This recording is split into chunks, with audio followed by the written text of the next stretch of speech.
Hi, welcome to our channel where we share the most intriguing stories.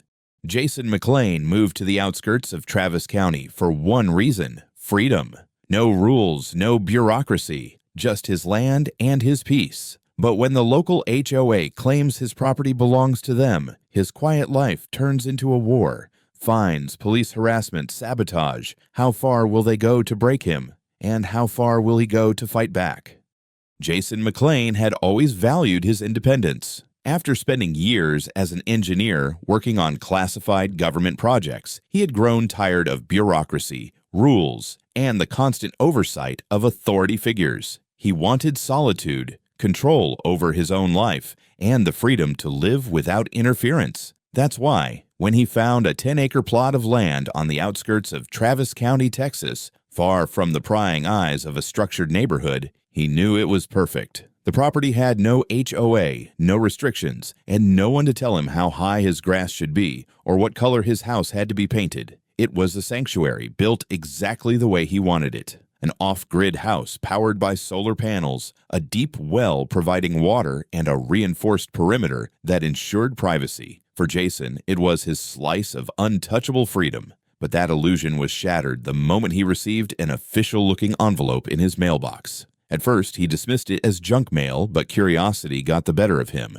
As he tore it open, he was met with an unexpected demand. The letter, marked with the official seal of the Oak Ridge Hills Homeowners Association, claimed that his property was subject to their regulations. It listed multiple violations: an unauthorized fence, an unapproved house color, and a failure to maintain community standards. It even included a demand for backdated HOA fees, despite Jason never agreeing to be a part of any association. His first instinct was to laugh at the absurdity. His property had never been within HOA jurisdiction. It was an obvious mistake. But 2 days later, the situation escalated. While Jason worked on installing new security cameras near his driveway, a sleek black SUV pulled up unannounced. A well-dressed woman in her late 40s stepped out, radiating a sense of entitlement. She carried a leather-bound folder and a clipboard, her expression unreadable behind oversized sunglasses. "Good morning," she called out as she approached his front gate.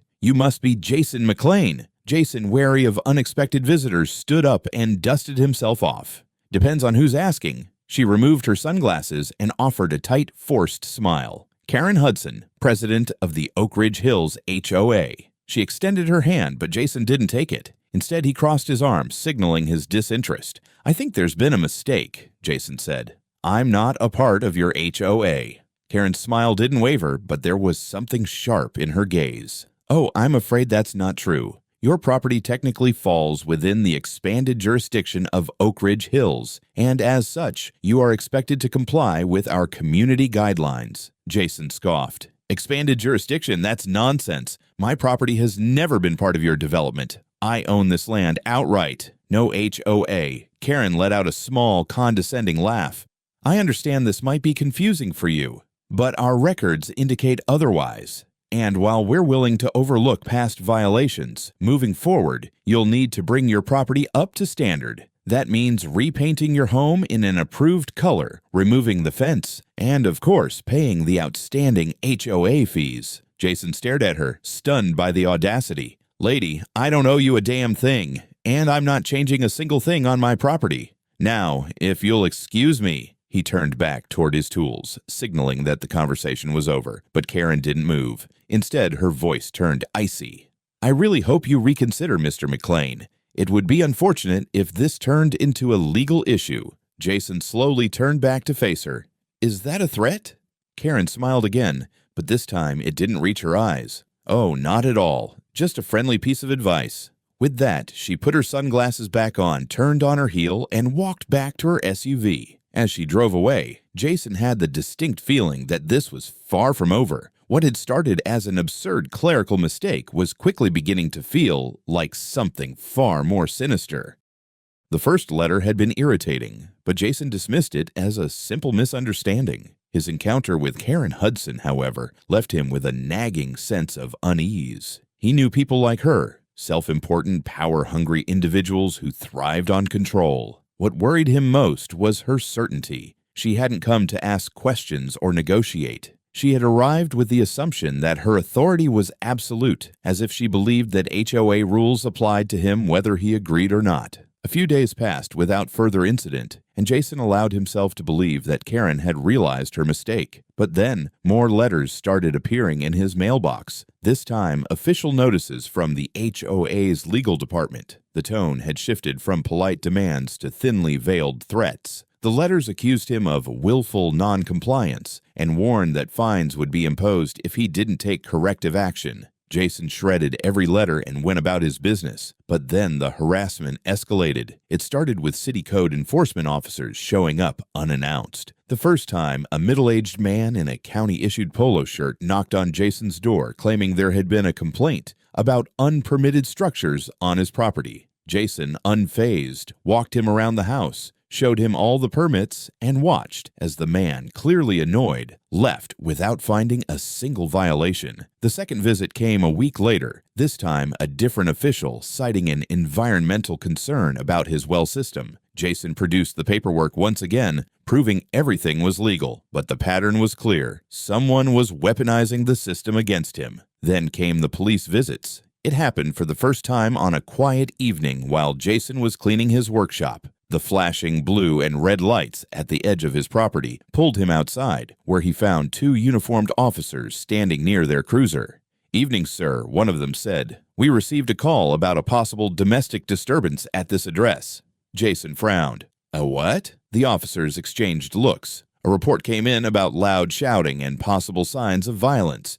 Do you live alone here?" Jason folded his arms. "Yeah, and as you can see, there's no domestic disturbance happening." The officers looked around, glanced at each other again, and finally nodded. "All right, sorry to bother you, but if we get another call, we'll have to come back." Jason watched them leave, his jaw clenched. Karen, it had to be her. After that, the calls became a weekly occurrence. One night, the police arrived because someone reported suspicious activity, which, according to the dispatcher, meant Jason had been seen walking around his own yard with a flashlight. Another time, officers were sent to investigate a supposed illegal bonfire, which turned out to be Jason grilling steaks on his back porch. Every time, Jason remained polite but firm. The cops clearly knew what was happening but were obligated to check out every report. "Just doing our job," they would say before leaving, offering him apologetic shrugs. Jason knew exactly what was going on. Karen was playing the long game. She couldn't force him to comply legally, so she was making his life as miserable as possible, hoping he'd cave under the pressure, but she had underestimated him. He wasn't the type to back down. Realizing that this battle wasn't going to end soon, Jason took action. He installed additional motion-activated security cameras covering every angle of his property. He also started keeping a detailed log of every visit from city officials and police, including timestamps, badge numbers, and exact reasons for each visit.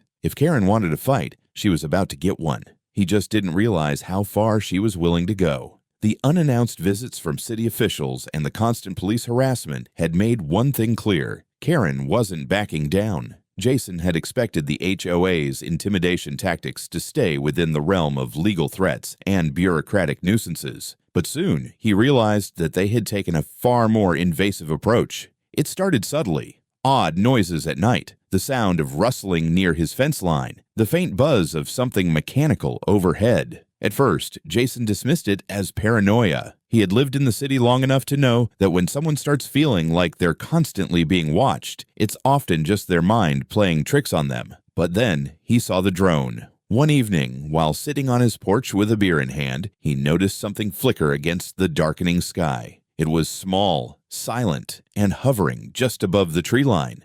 At first, he thought it belonged to a hobbyist, but when he reached for his binoculars, his stomach twisted. The drone wasn't just flying around aimlessly, it was pointed directly at his house. Jason set down his beer, his jaw tightening. He calmly walked into his house, retrieved a long-range spotlight, and flicked it on. The intense beam illuminated the drone, revealing its sleek, professional-grade body. Not some cheap toy a teenager would be flying for fun. The moment the light hit it, the drone immediately veered away, disappearing over the trees in the direction of Oak Ridge Hills. So, they were watching him now. The next morning, Jason checked his security footage. Sure enough, His cameras had caught the drone flying multiple passes over his property, not just that night, but several times over the past week. He hadn't noticed before because it never flew too low, but the footage didn't lie. Someone was surveilling his land, and he had no doubt who was behind it. But the drone was just the beginning. Over the next few days, Jason started noticing other, more disturbing signs. First, there was the parked car down the road, a silver sedan that never seemed to belong to anyone.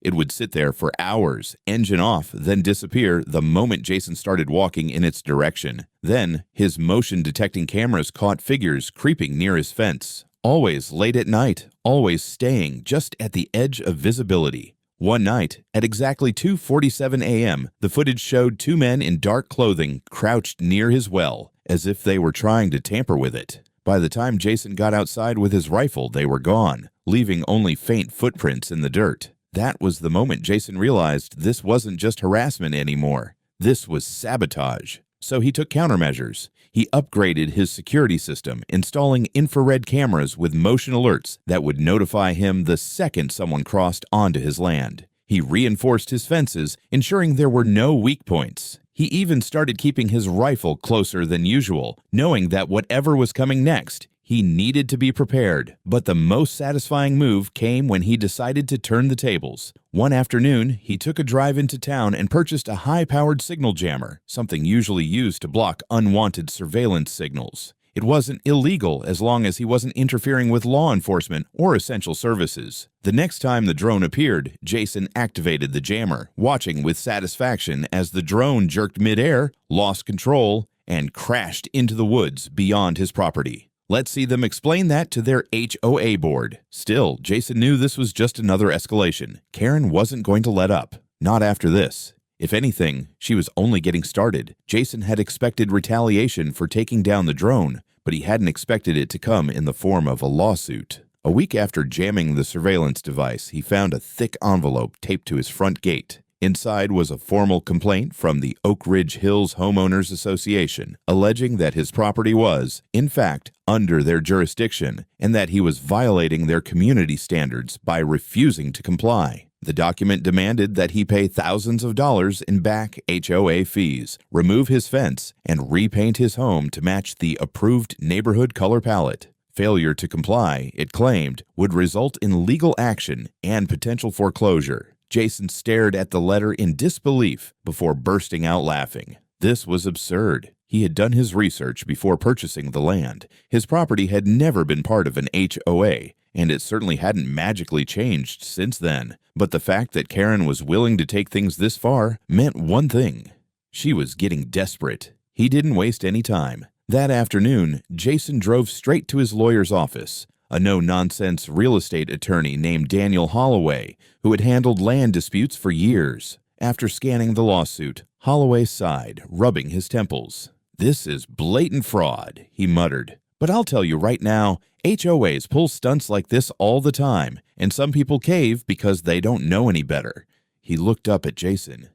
"You're not going to cave, are you?" Jason smirked. "Not a chance." The fight was on.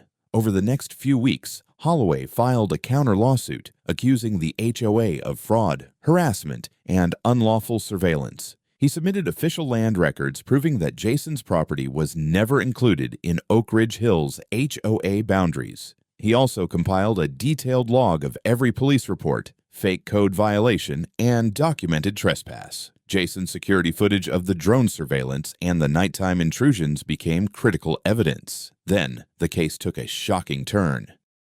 Holloway managed to obtain internal HOA emails through legal discovery, and what they revealed was damning. Karen and the HOA board had knowingly falsified property lines, attempting to retroactively claim Jason's land as part of their jurisdiction. There were even discussions about how to pressure local officials into backing them up. When Jason read the emails, his blood boiled. They weren't just trying to bully him, they had actively engaged in fraud. The court date arrived, and Jason stood face-to-face with Karen in a packed courtroom. Karen, always polished and put together, still exuded arrogance, but Jason could see the cracks forming. Her lawyer presented a weak argument about how Jason's land was intended to be part of the community, even though there was no legal documentation to support it. Then Holloway delivered the knockout blow. He presented the falsified HOA documents showing how Karen had attempted to redraw neighborhood boundaries without legal authority. He played video footage of the drone surveillance, proving harassment. And then he revealed the internal emails, exposing their entire scheme. The judge was not amused. By the end of the hearing, the HOA's lawsuit was thrown out, and Karen was now facing serious legal repercussions for attempted fraud and harassment. The judge hinted that criminal charges could be forthcoming if an investigation found additional wrongdoing. Jason left the courtroom victorious, but he knew Karen wasn't done yet. If anything, this loss would only make her more reckless, and that made her dangerous. Jason had expected Karen to retreat after her humiliating courtroom defeat, but instead, she doubled down. Losing the lawsuit meant that the HOA had no legal claim over his land, but that didn't mean Karen was going to stop trying to make his life a living hell. If she couldn't beat him in court, she was going to make him suffer in other ways. It started with vandalism. One morning, Jason stepped outside to find his mailbox smashed in. The wooden post splintered like it had been hit with a baseball bat.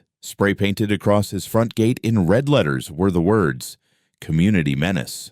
He checked his security footage, but whoever had done it had been careful, keeping their face out of view. Jason reported it to the police, but they had no leads, and he already knew how this was going to go. HOA members would pretend they had no idea what had happened while Karen sat back and smirked, enjoying the spectacle. Then, his truck tires were slashed. Jason had driven into town for supplies, and when he returned to the parking lot, he found both rear tires completely deflated, deep knife cuts in the rubber. He had to call a tow truck, losing half the day dealing with the damage. Again, no security cameras, no witnesses, just another petty act meant to frustrate him into leaving. But the worst was yet to come. One night, Jason was sitting in his living room when his motion detectors went off. He checked the live feed from his cameras and saw 3 figures crouched near his well, moving quickly. They were doing something to his water supply. Jason didn't hesitate. He grabbed his rifle, flipped on the floodlights, and marched straight out the door. "Hey!" he bellowed. The 3 figures scrambled. One of them, a teenager in a hoodie, panicked and tripped, falling hard onto the dirt. The other 2 took off, disappearing into the trees. Jason marched toward the kid, keeping his rifle lowered but visible. "Who sent you?" Jason demanded. The teenager, wide-eyed and gasping, shook his head. I don't know. I swear, man." Jason yanked back the kid's hoodie and recognized him immediately. He was the son of one of the HOA board members. Before Jason could press further, the kid bolted, stumbling as he ran. Jason considered chasing him, but instead, he turned his attention to the well. They had dumped something into the water. The next morning, Jason paid a lab to run a test on his water supply. When the results came back, his stomach twisted. There were traces of motor oil and chemical contaminants. It wasn't enough to poison him outright, but it would have made his water supply completely unusable. That was it. Enough was enough. Jason went straight to the police with the evidence. The well contamination, the vandalism, the slashed tires. This wasn't just harassment anymore. It was criminal. And Jason was done playing defense. He wasn't just going to report this. He was going to make sure Karen paid. Jason had been patient. He had tolerated the fines, the fake violations, the police harassment. But after discovering that the HOA had tampered with his water supply, something inside him snapped. This was no longer a petty neighborhood feud. This was an attack on his safety. If Karen and her cronies thought they could force him out with intimidation, they had underestimated just how far he was willing to go. This time, Jason wasn't just filing another police report and waiting for something to happen. He was going after them directly. With his lawyer, Daniel Holloway, he gathered every piece of evidence he had. The surveillance footage of trespassers at his well, the lab report confirming contamination, records of vandalism, and the repeated police reports that traced back to the HOA. He even hired a private investigator who quickly uncovered something even more damning. A message exchange between Karen and several HOA board members discussing ways to make McLean miserable until he either complied or left. That was all Jason needed. Daniel filed a massive lawsuit against Karen Hudson and the Oak Ridge Hills HOA, listing criminal trespassing, destruction of property, attempted water contamination, harassment, and conspiracy to defraud. He wasn't just looking for damages, he was looking to shut them down permanently. The trial was explosive. Karen arrived in court with a team of high-powered HOA attorneys, her expression smug, as if she still believed she could spin this in her favor. But that confidence started to crack as soon as the evidence was presented. First came the security footage, showing HOA members lurking around Jason's property late at night, tampering with his well. Then came the messages, where Karen and her board openly discussed targeting him. The moment Daniel held up the lab results proving the water contamination, the courtroom fell silent. Karen's lawyer tried to argue that she had no knowledge of any criminal activity, but that argument fell apart when Jason's investigator played a recording of a former HOA board member who testified that Karen had personally approved the tactics to pressure McLean into compliance. By the end of the trial, Karen looked like a ghost. The HOA's lawyers were scrambling, the board members were panicking, and the judge looked furious. In his final ruling, he didn't just rule in Jason's favor, he dismantled the HOA's power entirely. The judge's verdict was brutal. Karen Hudson was found guilty of conspiracy and harassment, sentenced to 6 months of probation and a massive fine. The HOA was ordered to pay Jason $250,000 in damages, covering legal fees, property repairs, and emotional distress. The entire HOA board was removed, and the HOA itself was placed under independent oversight to prevent future abuse. As the verdict was read, Jason looked across the courtroom at Karen. For the first time since this all started, she wasn't smiling anymore. With the court ruling in his favor, Jason finally felt the weight of months of harassment, sabotage, and legal battles begin to lift. But the fallout from the trial was far from over. The verdict had ripped through the Oak Ridge Hills community like a shockwave, and suddenly, the once powerful HOA was in complete disarray. Karen Hudson had always ruled the neighborhood like a queen, treating her position as HOA president as an unchecked monarchy. But now she was disgraced, fined, and stripped of all authority. Her probation meant that any further legal trouble could result in jail time. And with her public humiliation, she became an outcast in the very community she had once controlled. Residents who had once feared her influence now openly resented her, especially after learning that their HOA dues had been used to fund the legal war against Jason. The HOA itself had been crippled. After the court ruled that the board had engaged in harassment and fraud, the remaining members tried to distance themselves from Karen, but it was too late. State regulators stepped in to audit their finances, uncovering questionable expenses, misallocated funds, and backroom deals benefiting Karen and her closest allies. Within weeks, the HOA was forced into a full restructuring, with a court-appointed oversight committee taking control. Many residents demanded its complete dissolution, but that would take time. For now, the reign of terror was over. Jason, however, wasn't interested in watching the HOA collapse. He just wanted his life back. He had spent months defending his land, his rights, and his freedom, and now that the battle was won, he was ready to move on. The first thing he did was repair the damage done to his property. He hired contractors to rebuild his mailbox, reinforce his fences, and fully restore his well system to ensure no lingering contamination. The $250,000 he won in damages covered everything, with plenty left over to invest in even better security measures, motion sensor floodlights, AI-powered cameras, and a reinforced gate. He wasn't going to be caught off guard ever again. Meanwhile, the local media picked up the story, painting Jason as the man who stood up to an abusive HOA and won. His case became a symbol of homeowners fighting back against overreach, and soon he started receiving messages from people in similar situations across the country. Some were trapped in predatory HOA agreements. Others had been bullied into compliance like he had. He even received an invitation to speak on a podcast about homeowners' rights, but he declined. Jason hadn't fought this war for attention. He had done it for his right to be left alone. Despite his victory, Jason knew one thing for certain: Karen wasn't going to stick around. Sure enough, a for sale sign appeared in her yard within a month, and rumors spread that she was moving out of state to escape her ruined reputation. If she thought anyone would feel sorry for her, she was wrong. When her house finally sold and the moving truck pulled out of the driveway, no one came to say goodbye. Standing on his porch, watching the last remnants of Karen's influence disappear down the road, Jason finally allowed himself a small smile. It was over. With Karen gone and the HOA in shambles, peace finally returned to Jason's life. For the first time in months, he could wake up without expecting a legal notice in his mailbox, without hearing the sound of HOA drones buzzing over his property, and without police cars pulling up to investigate yet another false complaint. His land was his again, untouchable, exactly as it should have been from the start. But the fallout of the trial had rippled far beyond his property line. The destruction of Oak Ridge Hills HOA became a cautionary tale across the county. Neighboring communities, many of which had been suffering under similarly oppressive associations, began questioning their own HOA boards. Some even started filing lawsuits, emboldened by Jason's victory.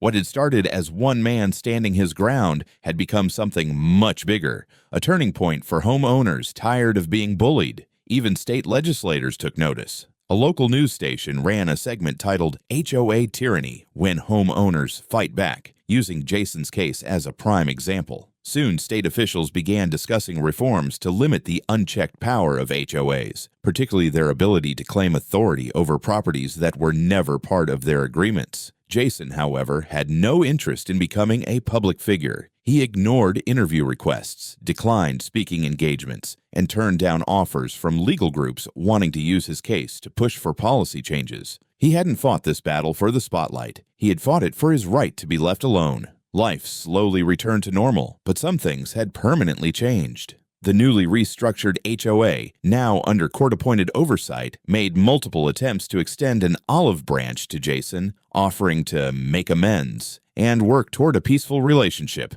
Jason didn't even bother responding. As far as he was concerned, he had nothing to do with them, and they had nothing to do with him. His security measures remained in place: cameras, reinforced fencing, motion sensors, because Jason knew one thing: there would always be another Karen somewhere, another HOA board that thought it could push people around, but not here, not on his land, not ever again. Months later, Jason hosted a 4th of July barbecue, inviting over a handful of neighbors, the ones who had supported him during the fight, the ones who had secretly resented Karen but had been too afraid to speak up. It was the first real community gathering on his property, and this time, no one was forcing anyone to attend or demanding rule compliance. People came because they wanted to, not because some HOA dictated it. As the sun set and fireworks lit up the sky, Jason leaned back in his chair, a cold beer in hand, and took it all in. His home was still his land still his own, and his freedom intact. For the first time in a long time, he felt at peace.